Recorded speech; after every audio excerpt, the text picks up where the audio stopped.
बघा दादा, हा.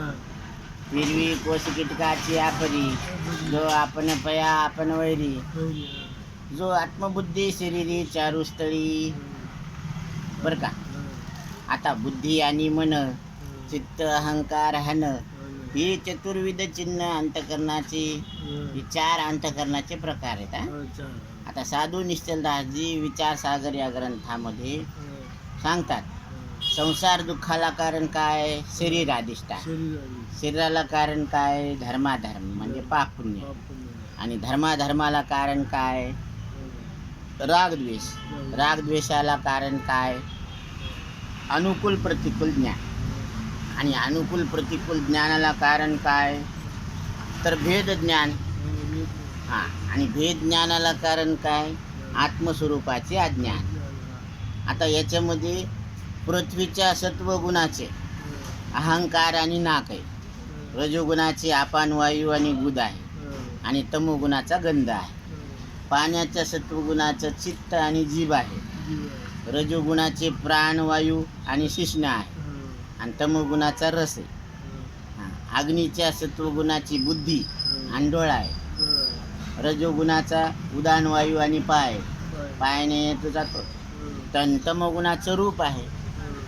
आता वायूच्या सत्वगुणाचं मन आणि त्वचा आहे, रजोगुणाचे समान वायू आणि हात आहे, आणि तमोगुणाचा स्पर्श आहे. आकाशाच्या सत्वगुणाचं अंतकरण कान आहे, रजोगुणाचं व्यान वायू आणि वाणी, आणि तमोगुणाचा शब्द आहे. आता जन्म मरण देहने कहे, जन्म मरण शरीराचा सुधा पिपाशा प्राण, म्हणजे भूक लागणं तहान लागणं हा प्राणाचा धर्म. सुख मोह मननो धर्म पोते, ब्रह्म प्रमाण सुख आणि दुःख मनाचा धर्म. आणि आपण ब्रह्मरूप आहे. आधी फिटले माझे कोडे असं कळाल्यावर बहुता जन्माचे साकडे, कोंदाटले पुढे परब्रह्म सावळे, हीच परमार्थाची सार्थकता आहे. म्हणून हे 17 तत्व सूक्ष्म देहाचे, ते तुझे नाही आणि तू नाही, आणि ते खरे नाही. आता अन्नमय कोश म्हणजे काय? आनंदरूप आत्म्याचं भान होत असतं, आणि ती भान होऊन ती अंतःकरण वृत्ती अज्ञानात लीन होते. त्या क्षणिक आनंदाला आनंदमय कोश म्हणतात. आणि मी तर नित्य सर्वदा स्थित असल्यामुळे आनंदमय कोश मी नाही, माझा नाही, आणि खरा नाही. आणि मी आहे का नाही? आहे. मी शिव आहे, म्हणजे मंगलमय चिदानंद रूप शिवस्वरूप आहे. आणि या स्थूल देहावर तर कुल जाती गोत्र वर्ण आश्रम नाम याचे भ्रम होते. म्हणून जगद्गुरु शंकराचार्य काय म्हणते? स्थूलो मांसमय आशुची आत्मा ज्ञानमया पुण्या, तयोरैक्यम प्रपश्यन्ति किंवा ज्ञानमतः परम. स्थूल शरीर मांसमय आहे, अपवित्र आहे. आत्मा ज्ञानस्वरूप आहे, पवित्र आहे.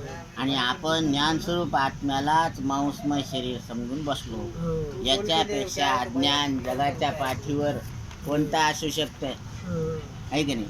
कारण सूक्ष्म शरीर वासनामय, आणि स्थूल शरीराला मी माझं खरं समजल्यामुळं शरीरामध्ये वासना होत्यात. काय यांना मी माझे खरे समजणे हेच आत्मस्वरूपाचं अज्ञान आहे. यालाच कारण शरीर म्हणतात. आणि आत्मस्वरूपाचे अज्ञान म्हणजे कारण देह आहे. आणि जगद्गुरु तुकोबराय काय म्हणते? जोवरी लिंग देह नाही भंगाला, तोवरी मुक्ती कैची बापा. आणि ज्ञान खडग घेऊन हाती, लिंग देह नाशी. एकदाच होते बात, नेहमी नेहमी करायची गरज नाही.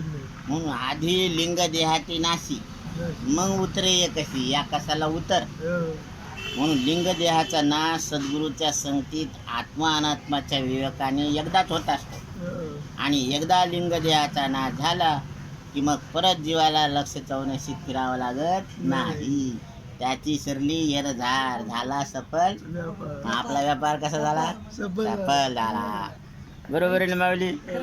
हा.